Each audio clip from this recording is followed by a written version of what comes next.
On the road, Elliot accidentally hits a baby unicorn with his car. After they pull over, Ridley goes to the unicorn as its horn starts glowing. She touches the horn and appears to be in some kind of cosmic realm where she sees unbelievable things, and then Elliot shows up and starts to bludgeon the creature with a tire iron to put it out of its misery. Elliot is suffering from allergies while Ridley is jaded and not entirely interested in the trip. Later, the two of them arrived at the luxurious state of Elliot's boss, Odell Leopold. Elliot acted as if nothing had happened despite the unicorn's lifeless body hidden in the vehicle. The Leopolds were a strange family. Odell, though wealthy and influential, was clearly ailing. His wife, Belinda, was cold, and their eccentric son, Shepard, seemed disconnected from reality. Elliot is trying to close a deal with Odell, but strangely had to take off his glasses to see the documents in his hand, while Ridley is mortified by them hitting the unicorn. Ridley suddenly had a strange feeling at this time. It seemed that the dead unicorn was recovering its vitality, so she hurriedly found her father. He was already feeling uneasy and hoped to leave as soon as possible, but suddenly a sound came from the window. The strange sound could no longer be hidden. Everyone followed the sound and went outside and see the unicorn still alive and breaking through the van until the Leopold's assistant Shaw blows his brains out.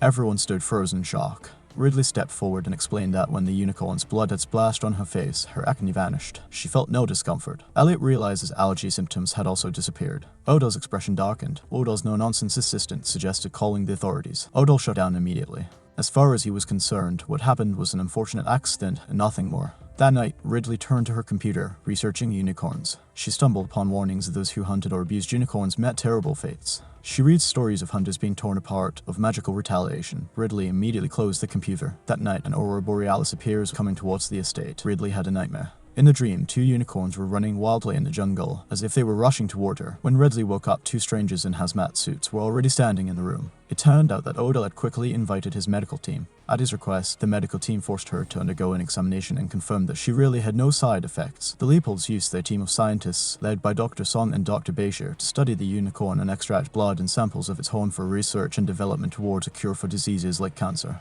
Elliot joins the scientists at their facility to continue studying the creature. While Elliot works closely with Odell, Ridley is displeased with the work that they are doing in exploiting the creature. Odell takes a sample from the horn and is rapidly cured of his disease. Odell has the unicorn's body brought to the lab for further testing, and he berates Dr. Song when he says he doesn't think they can mass-produce similar treatments for distribution so quickly. Just when they were about to move the body of the dead unicorn, the manor suddenly lost power and the signal disappeared. Elliot went out to check the situation. A figure appeared outside the plastic shed. It turned out to be a huge black unicorn. Shepard, Odell's son, quickly pulled the body of the baby unicorn back. At the same time, Shaw led the bodyguards to shoot. Ridley hurriedly got into the car, but the unicorn began to violently hit the car and took the baby unicorn away. The unicorn trapped Ridley in a corner and wanted to kill her, but after seeing her face clearly, the unicorn suddenly became docile and even lowered its head to extend its glowing horn toward her, hoping to get her touch. Ridley tries to touch the horn, but it gets scared away by Shaw and her gunmen arriving to shoot at it. They manage to injure it, but it escapes into the woods. The group reconvenes at the Leopold estate. Odell prepares to send Shaw and the team into the woods to hunt the black unicorn down. She explained that when she first touched the unicorn, she felt a deep connection. She could understand their emotions, even their language. The black unicorn, she believed, was the dead unicorn's parent. The attack on the scientists had been an act of grief, so the scientists were attacked when they were moving the unicorn's body. After hearing this, Odell not only did not intend to return the unicorn to its mother, but on the contrary, he knew the mother was already injured and they wanted to take her down in a hunt.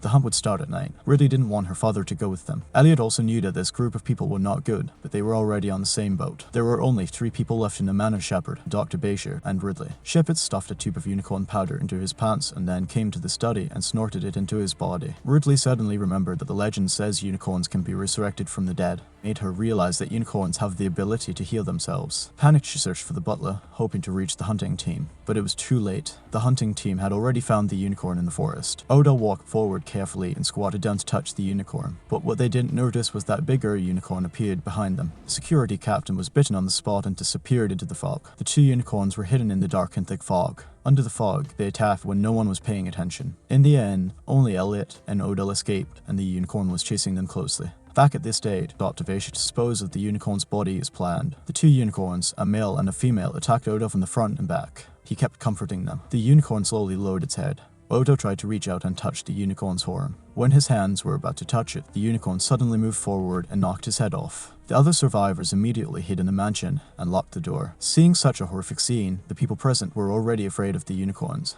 Ridley wanted to return the cup, but going out was also dangerous. Elliot did not agree. Odell's death was gone with the wind. After all, his family did not shed tears. The mobile phone signal was intermittent. The idea of calling the police was also in vain. At the same time, they encountered a problem. Now the indoor power supply was drained, but the door was electric. It was not a problem to send a unicorn cub out, but it required going outside. With power drained, the system was down. Someone would need to open it manually. No one volunteered. Eventually, the group voted. Griff was just a chef. He was forced by the situation, so he could only vote for the person. They first put the unicorn in a storage tank and then pushed the baby unicorn into the yard. It only took a moment for the unicorn's parents to come over. They slowly walked back. She expressed apologies to the unicorn on behalf of mankind, but the unicorn was furious when it saw that the child in front of it was no longer breathing. They attacked the female doctor from the left and right. The others hid in the house again, but the unicorn did not slack off. The parent unicorns start to break into the house, where they impale Belinda through the shoulder. Shepard has an opportunity to put Belinda out of her misery by hitting a gas tank with a flaming arrow, but he has a change of heart and lets the unicorn rip out Belinda's guts. Elliot has a change of heart after listening to Ridley and tries to take the horn to give back to the parents while giving her an opportunity to escape. As the morning comes, Ridley tries to flee but is caught by Shepard. Since he has had visions too, he knows that the unicorns are peaceful towards humans that they perceive as being pure-hearted, so he wants to use her as bait to get them. The beast was also led here. This unicorn also lay in front of Ridley. Shepard quickly tied it up. When Elliot turned to look at Ridley, he saw it in her eyes that she wanted to set them free. Shepard quickly took out a rope and tied up its forelegs. But at this time, Elliot took the unicorn horn. He shielded the unicorn and lunged at Shepard. Elliot comes out and stabs Shepard in the gut with the horn, but he stabs Elliot in return. The two fell down at the same time. The unicorns in deep sleep also suddenly woke up. They struggled hard and finally untied the ropes that bound their limbs. Shepard stood up with a trembling voice. The bow and arrow in his hand shook. The mama unicorn then bucks Shepard in the head, sending his corpse flying several feet. Ridley goes to her dying father and weeps, but the two unicorns slowly approached. Jenny picked up Elliot's body and placed him next to the baby unicorn. Then they knelt face to face, and they used their powers to revive both of them, creating a deep black space, and return the horn to the baby's head. In an instant, the scars of the baby unicorn miraculously healed, and the severed legs were reunited. However, Elliot was also miraculously awakened from death.